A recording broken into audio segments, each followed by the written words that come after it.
Hello everybody, I'm Roxy and this is remebooks. Today I bring you the Stay Home Reading Rush tag. In case you haven't found out yet, the Reading Rush is hosting a special mini edition next week from the 16th to the 19th, and this tag is part of the event, but of course in no way mandatory. And I am so excited. In case you want to participate or you don't know what the Reading Rush is, I'm going to link the announcement video down below. It is their official channel, so you can check out the larger event if you so wish. I am really excited for this. It's so lovely to see how all of these little events have been springing up. I think it's wonderful how reading communities everywhere are kind of getting together to create these spaces to distract ourselves from these hard times. I've been participating in a lot of these. Speaking of which, a couple of days ago I attended a Bring Your Own Book Club. That was a really lovely experience and have been thinking of repeating it with some other people. A friend and I have been toying with this idea of doing a virtual Bring Your Own Book Club. It would be super informal, super chill, maybe via Instagram or maybe Skype. I don't know. If anyone is interested in participating, please do let me know. You can comment down below or just write me in any of my social media. I have Instagram, I have Bookstagram and another Instagram, so you can find the link to those down below, and maybe we'll do this, which is very fun. It would be super chill, so if you're interested, please do let me know. Now let's move on to the questions. The first question is, how is your reading going while staying home? It's going pretty much the same. As I said a couple of videos ago, my lifestyle has changed a lot, but the activities themselves, I've been lucky enough to be able to move indoors. So I don't find myself with any more or less time to read. And similarly, I do not have any more or less motivation to read. I just want to read all the time, but also want to do other things. So I try to find a balance between both of those. Question number 2, where have you been reading at home? Now that is something that has changed because I usually got home very late and I just wanted to lie down in bed and read. I used to read a lot in bed. Now, because I don't want to spend all my day in bed, I am reading a lot in my couch or in my armchair. It's been great because I can read sitting down, so reading heavy books has not been as uncomfortable as it usually is. Number 3, best book you've read during isolation. Now this is a bit hard because I got to Santiago the beginning of March and I had like 3 days of freedom, and then I kind of started quarantining, and then there was an official lockdown, so I'm kind of iffy on what I read before that and after that. But I will say that what I read for sure during quarantine and I loved was Being Various. There are a lot of stories here that I'm still kind of processing and thinking about. I did a whole review of this for my blog, so I linked that down below, and also I talked about this in my Irish readathon wrap-up, so you can check that out. And 2 things that I finished recently that I loved were The Girl Who Is Getting Married, which is a very short story by Aoko Matsuda, and I'm still processing this one. I just finished it and it was so good. You'll hear more about that in my April wrap-up, as you will My Friend by Sigrid Nunez. And actually I do have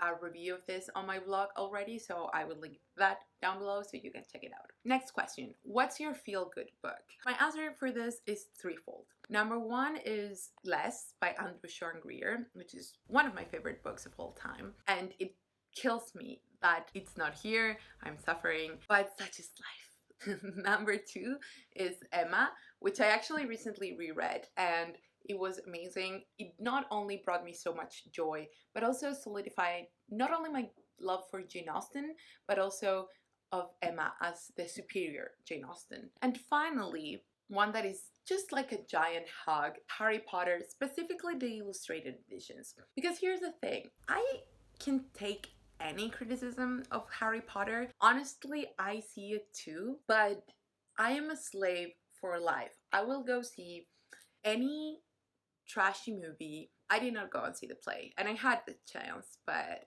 I read it and I just couldn't sit through that.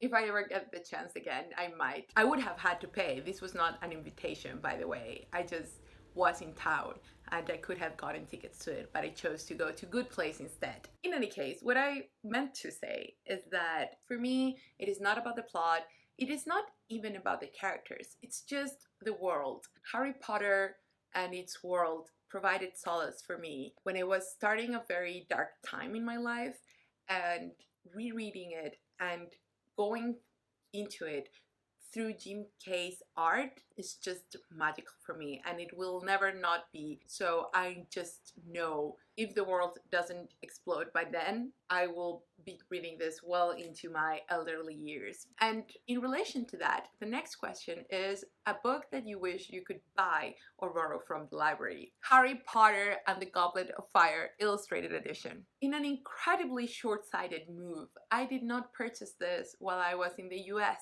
And now I can't order it because my country is not accepting post from abroad. And I already checked with the only bookstore that carries it. They don't have it. I don't know what to do because part of me wants to binge on the second and third books in May, but another smarter part feels like it would be wiser to read the second and then the third in June so I could maybe try and get it, because what if I binge on all of them and then I can't get the fourth and then I die? Anyways, the next question, an author you would like to shout out during these times, and that is Alan Bennett. He is not very widely read nowadays, I feel like. He's kind of an old grandma author, which might be on brand for me because part of me is old grandma, but I just think this is the perfect time to read him because he's so funny. He writes mostly short stories, though there are also some other stuff you can read by him. I've read a couple of them. I've loved them all. He is hilarious, but he's also kind of savage. He's very subtle in his humor, but the points he makes are very interesting, and the way he makes them is really whimsical, but also #true. So I just think he's due for a revival. And I feel like this is part of my lifelong project to vindicate comedy as a form. This is The Lady in the Van and Other Stories, which I have not read yet, but I definitely want to in May. So yeah, read Alan Bennett. Start with The Uncommon Reader. Final question is, what is your reading rush TBR? I don't expect to get through all of these because I don't know how much more I will be reading during the reading rush. I'll definitely set aside a couple of hours and try to participate in a few sprints. In any case, I really want to get to In the Land of Men by Adrienne Miller. I was so excited about this book. And then I heard Rita Bowler's review, and she said that the central aspect of this memoir was not Adrienne Miller's job as a literary editor, but her relationship with David Foster Wallace. Now, Rita really didn't care about any of that, and I do want to read about her relationship with David Foster Wallace, but I'm not expecting that to be the dominant aspect of the narrative. I am concerned. So I really want to get to this because I am not wasting my time if I'm not enjoying it. Maybe I love it, who knows. I hope that's the case because it's a hardback and it was new, so it was pricey. Anyways, the next book I definitely want to read from cover to cover is Lincoln in the Bardo by George Saunders. It's time. I'm super excited. And should I have the time, I might also start or even get a lot through The Study of Animal Languages by Lindsay.